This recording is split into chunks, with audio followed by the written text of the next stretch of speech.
What's going on YouTube? Hair is crazy today. It is October 11th, 2020. Coming to today with a video. I have the GoPro Hero 8 Black in an Ulzani cage with a Rhodes video microphone. I'm going to be talking today about a concept of what's called delayment of gratification. And it's a little bit psychology. It's half psychology, half economics and business, but stay tuned and we'll get into the concept. What is up YouTube? I am out here. It is really nice out here on my patio working on a few things, but it's Matthew Nickerson, Sanji Global Consulting, where I talk about money, motivation, and millennials on this channel.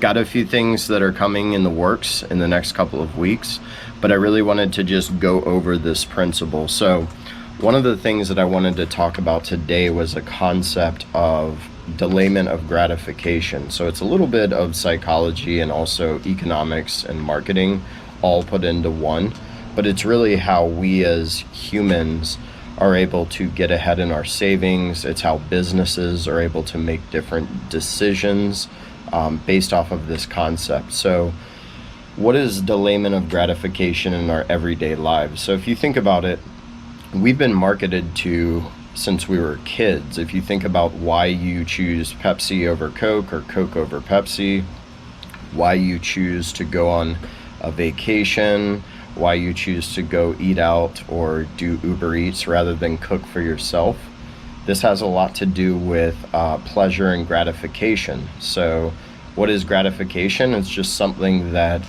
gratifies our soul. So going out and spending lots of money on shopping or going out and doing things. And we all succumb to this at some point in our life because we earn money and we work hard for it and we go out and we basically spend the money. But what is it that successful people do differently, and how are others able to save where so many people are not able to do that? So I talked in my previous videos about 60% of Americans have less than $1,000 in their savings, and a lot of this has to do with discipline and people not being able to delay pleasure or gratification. So one of the main things that I always talk to people about is, in economics, there's the term of opportunity cost. If you go to college, you're forgoing 4 years of your life and lots of money to then not be able to work for 4 years and have an income. So there's the opportunity cost.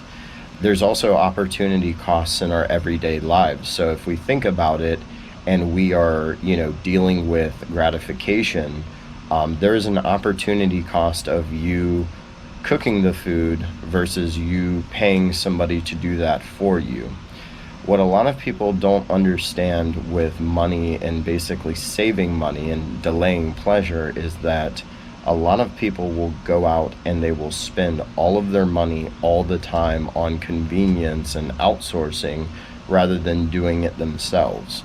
And this is why a lot of people get hit by the marketing tactics that are online. You go on Amazon, all you were intending to do was buy, one piece of clothing, and then the suggested items come up, and now you need a watch, now you need a belt, now you need a new pair of shoes. So basically your pleasure symptoms and wanting to always, buy new things, that's always around. And it's something that a lot of people have difficulty with because we're so used to just trying to get what we want. What you have to understand is that when you're trying to save money or you're trying to do things like, save up for a trip, You could go on 4 trips a year, or you could go on one really, really nice trip. So it's the opportunity cost. Do you do 4 trips at $1,000 each? You go on 4 cruises, or do you go on one trip to Japan for, you know, 2,200 for the flight, and then the rest of the money on a really cool trip? So those are the opportunity costs that you have to think about. The other thing that we have to think about in this country is that a lot of people are having issues with saving, but it's a lot because they don't understand that there's so many things that you can do that are just free. You can go for a walk, you can go and ride a bike, you can go and read a book from the library. There are many more ways in which you can save money than you really think, but because people are dealing with the fact that they have to spend money to be happy, or they need to satisfy, you know, their senses and their pleasure senses, is by retail therapy and always having to go and buy.